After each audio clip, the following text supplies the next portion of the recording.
back, everybody. Today I have a special story for you by an author from Michigan. It's called The Runaway Garden, and it's a delicious story that's good for you too. It's by Jeffrey Schatzer, and the illustrations are by Jeffrey Ebbeler.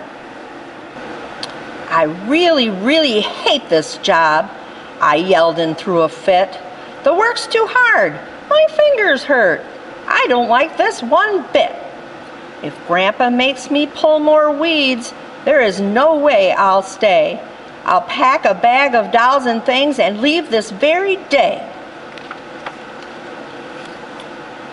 Still mad that night, I took a seat on our squeaky back porch swing. Grandpa sat beside me, but I wouldn't say a thing.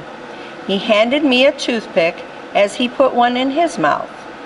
The stars came out as the moon hung low, cradled softly in the south.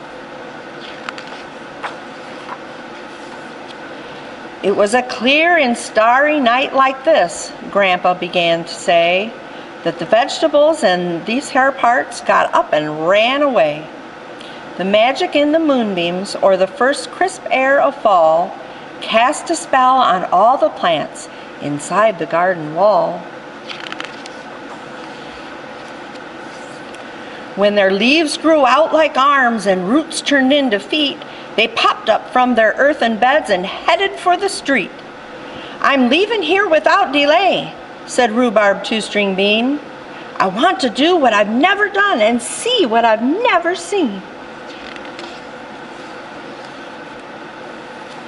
Heed my words, came a raspy voice from along the dark rock wall.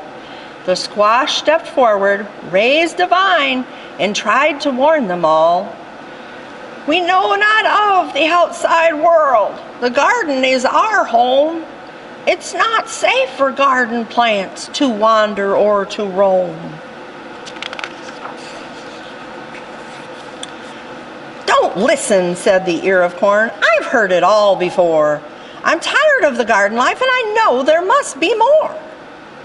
That's right, said the asparagus. I want some fun myself before I'm piled up with my friends upon the grocer's shelf. Those silly plants ignored the squash and trusted in their fate.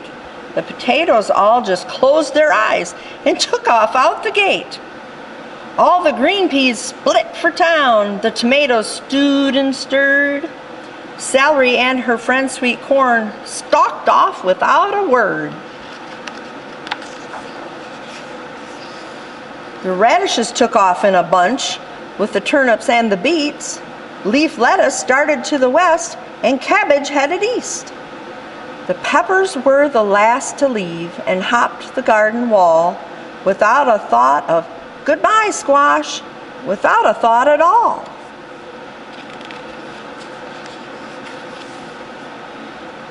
It was quite a sight to see, I heard old Grandpa say, the night they magically grew their legs and up and ran away. Throughout the countryside that night, the plants ran far and wide. They played games and sang their songs. Some even chose to hide. And there they are playing.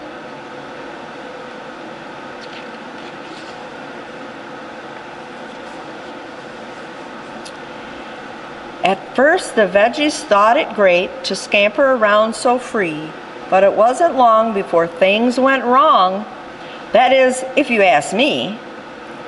Even the berries got in a jam before the night was done.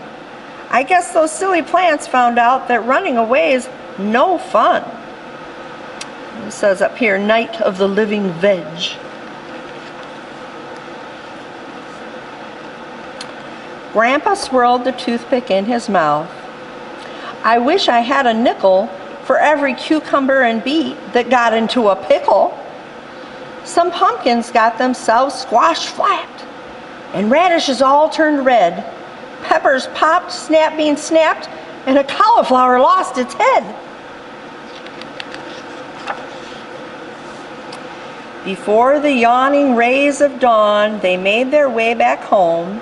Each said, I'm sorry, to the squash, vowing never again to roam. Then Grandpa winked. He squeezed me close and whispered in my ear, "What can we learn from the vegetables? What can we learn, my dear?"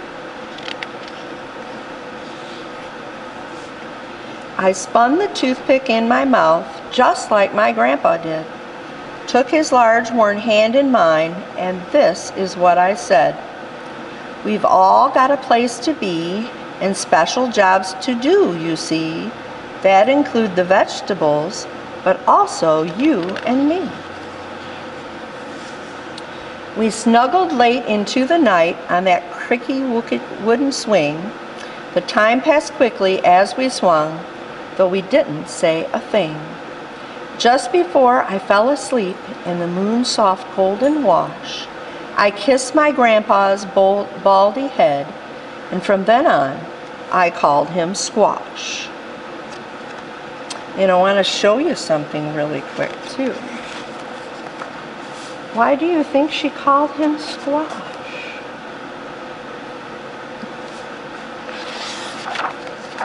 The end. Like and subscribe if you want to hear more. I think we're doing about one a week.